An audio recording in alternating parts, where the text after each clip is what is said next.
आप सभी को शिव सोनी प्रणाम नमस्कार। आप सभी का स्वागत मेरे फेसबुक पेज और यूट्यूब चैनल पे। आज का ब्लॉग बनने जा रहा है जिसका विषय है देशभक्ति के नमूने। उम्मीद करता हूँ आपको विषय पसंद आएगा, तो हमें प्रोत्साहन हेतु चैनल को लाइक शेयर कमेंट और सब्सक्राइब जरूर करेंगे। तो सुनते हैं पिताजी के मुखाग्र बिंदु से इसी विषय पर। धन्यवाद। हमें एक शब्द याद है, सबको याद है, भक्ति। वो तीन ही जगह आम तौर पर, खास तौर पर, विशेष तौर पर प्रयुक्त होता है। ईश्वर भक्ति, मातृ पितृ भक्ति और देश भक्ति। ईश्वर में ईश्वर के जिन जिन स्वरूपों को जो जो लोग मानते हैं, वो सब ईश्वर के ही अंश हैं। अब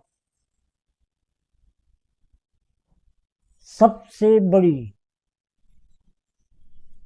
हमारी उपलब्धि है कि हम जहां रहें निर्भय रहें, किसी से दबे न रहें, किसी के गुलाम न रहें। रहे तो क्या हुआ, आप हम सब ने देखा है, सुना है, इतिहास गवाह है।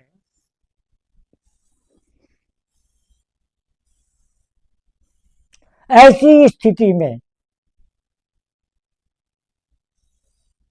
ऐसी दुर्दशा में इस भारत भूमि ने, इसी भारत भूमि पर ऐसे ऐसे लोग जन्मे हैं जिन्होंने इस अति कष्टदायी समस्या की मुक्ति के लिए अपना जीवन ही समर्पित कर रखा था। दो उदाहरण है। एक साधारण, जिन्होंने अपने जीवन को समर्पित किया और अपने मनोभावों को व्यक्त किया कि मैं क्या चाहता हूं, चाहे वो कुछ कर सके या नहीं।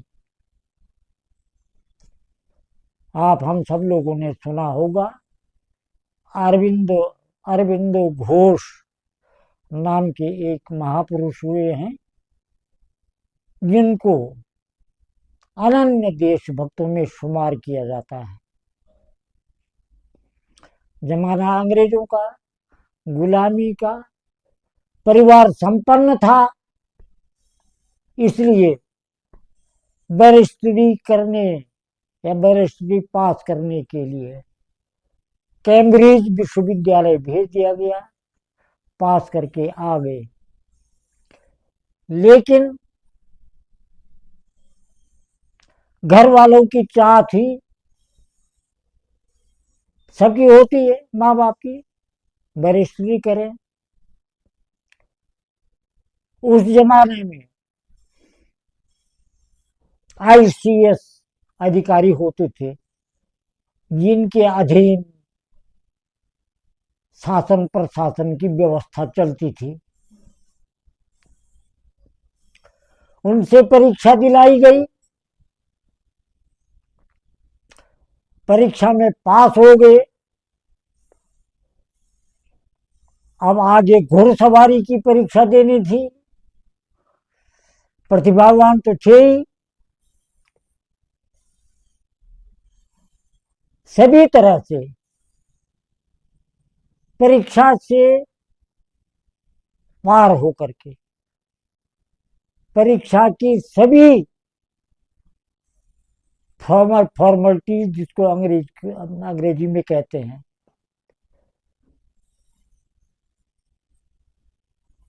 पूरा करके अंत में निर्णय ले गए कि मुझे आईसीएस बनना ही नहीं है। और अंग्रेजों के खिलाफ अपने साथियों को जोड़ करके एक संस्था खड़ी कर दी। प्रतिभावान को सब पहचान लेते हैं, वो वास्तव में बुद्धिमान तो थे ही, वो जानते थे इसका असर क्या होना है। उन्होंने माने अंग्रेजों ने उनके नजदीकी लोगों के माध्यम से कहलवाया कि उनको आईसीएस परीक्षा में हम जो सहायता चाहें वो करने के लिए तैयार हैं। लेकिन अरविंद घोष ही थे जिन्होंने कहा कि मैं भी तैयार हूं, लेकिन तुम आगे भारत छोड़ के चले जाओ, तब हूं मैं तैयार, नहीं तो नहीं हूं। नहीं बने आईएएस। कितना बड़ा त्याग था। मैं अपनी संतति को, जो हमारी भावी भारत की संपत्ति है, संपत्ति ही नहीं, भारत का गौरव बचाए रखने के लिए मेरुदंड के समान है, रीढ़ की हड्डी के समान, जिससे हम और हमारे भारत का सिर, माथा हमेशा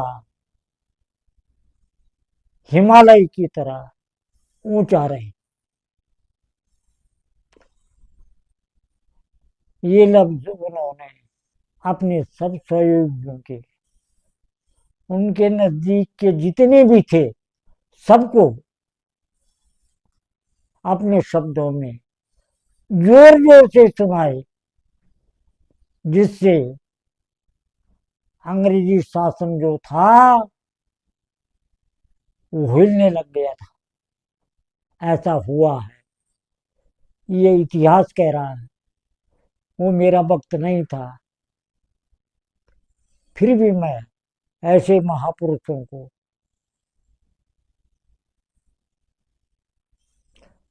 नमन करता हूं। देशभक्ति का एक छोटा सा उदाहरण है। गांधी जी के सत्याग्रह अभियान में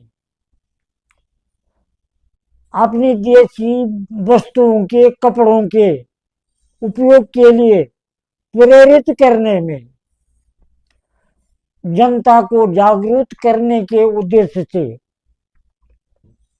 शास्त्री, हमारे भूतपूर्व प्रधानमंत्री माननीय लाल बहादुर शास्त्री जी को ये दायित्व सौंप गए थे। इस काम के लिए गांधी जी की इस धारणा को साकार करने के लिए शास्त्री जी चलते फिरते रहते थे। एक दिन काशी स्टेशन पर बाहर आए, तांगे वाले को बुलाया। वो अपने समाज में प्रतिष्ठावान व्यक्ति तो थे ही, तांगे वाला भी उनको जानता था। बिठा दिया, कांग्रेस भवन ले गया वो तांगे वाला, और शास्त्री जी का सामान अपने आप उठा करके अंदर ले जाने लग गया। चलो, ले जा रहा है, बहुत अच्छी बात है। अब शास्त्री जी ने निकाले पैसे। उसने कहा मैं पैसे नहीं लूंगा।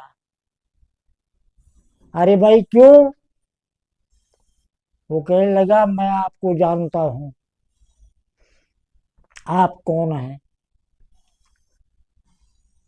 आप इतनी भयंकर धूप के थपेड़ों को खा करके अपने देश के लिए इस तरह से जगह जगह घूम रहे हैं, क्या मैं इतनी सेवा नहीं कर सकता हूं? शास्त्री जी ने कंधे में हाथ रखा कि मैं तुझे भारत का सबसे बड़ा और सच्चा सिपाही मानता हूं। अब एक दिन संयोग ऐसा बना, कुछ समय बाद वो दोबारा मिल गया। शास्त्री जी ने पहचान लिया, बुला दिया। उस दिन उनके साथ उनके सहयोगी गांधी जी के संपर्क में रहने वाले कुछ सयाने लोग, माने समझदार लोग, सहयोगी लोग साथ थे। वो तो पहचानता ही था, लेकिन वो लोग नहीं पहचानते थे। शास्त्री लोगों ने कहा, ये क्यों बुला रहे हैं आप, कौन है ये? कहने लगे, ये देश का सच्चा भक्त है।